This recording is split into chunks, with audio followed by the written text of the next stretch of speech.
पौराणिक मान्यताओं के अनुसार एक बार देवताओं में यह विवाद हुआ कि तीनों में सबसे श्रेष्ठ कौन है, ब्रह्मा, विष्णु या शिव। इस प्रश्न का उत्तर जानने के लिए सभी महर्षि भृगुषि के पास पहुंचे और उन्हें निर्णय लेने को कहा।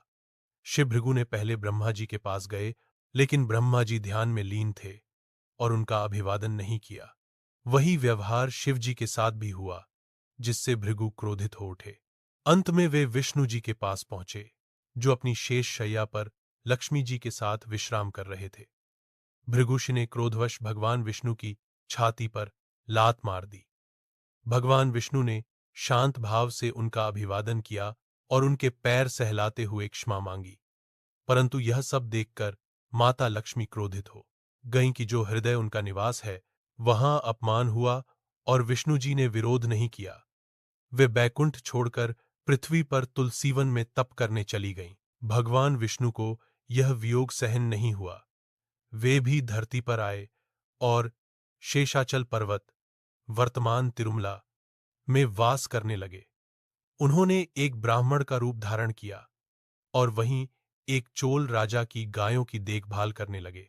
इसी बीच एक बार राजा की गायें स्वतः ही एक गुफा में जाकर अपना दूध बहाने लगीं।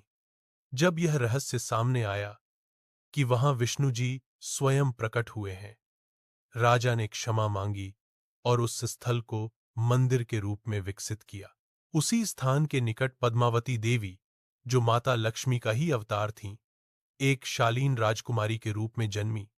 एक वन भ्रमण के दौरान विष्णु जी और पद्मावती का मिलन हुआ और दोनों ने विवाह करने का निश्चय किया। भगवान विष्णु ने इस विवाह के लिए कुबेर से ठन लिया, यह कहते हुए कि वे कलयुग के अंत तक इसे भक्तों से प्राप्त दान से चुकाएंगे। यही कारण है कि आज भी श्रद्धालु बालाजी को सोना, बाल, धन और सेवा अर्पित करते हैं। इसे हर्ण चुकाने का एक माध्यम माना जाता है। भगवान विष्णु ने इस धरती पर वेंकटेश्वर के रूप में अपना निवास बनाया और घोषणा की कि कलयुग में जो भी भक्त सच्चे मन से उनकी शरण में आएगा, उसकी हर मनोकामना पूर्ण होगी। वेंकटेश्वर जी की मूर्ति को स्वयंभू, स्वतः प्रकट माना जाता है। इस मूर्ति के नेत्र इतने तेजस्वी हैं कि उन्हें ढंका जाता है। उनका मस्तक तिलक से अलंकृत होता है और वक्षस्थल पर लक्ष्मी जी की छवि अंकित रहती है। वे भक्तों के बीच कलयुग के साक्षात भगवान कहे जाते हैं।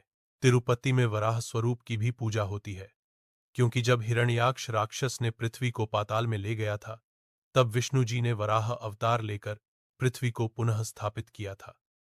इसी क्षेत्र को श्रीवराह क्षेत्र कहा जाता है। कृपया इसे लाइक करें, शेयर करें और चैनल को सब्सक्राइब करना न भूलें, ताकि श्री वेंकटेश्वर जी की कृपा हर घर तक पहुंचे। गोविंदा गोविंदा, आपका बुलावा भी शीघ्र हो, यही हमारी प्रार्थना है।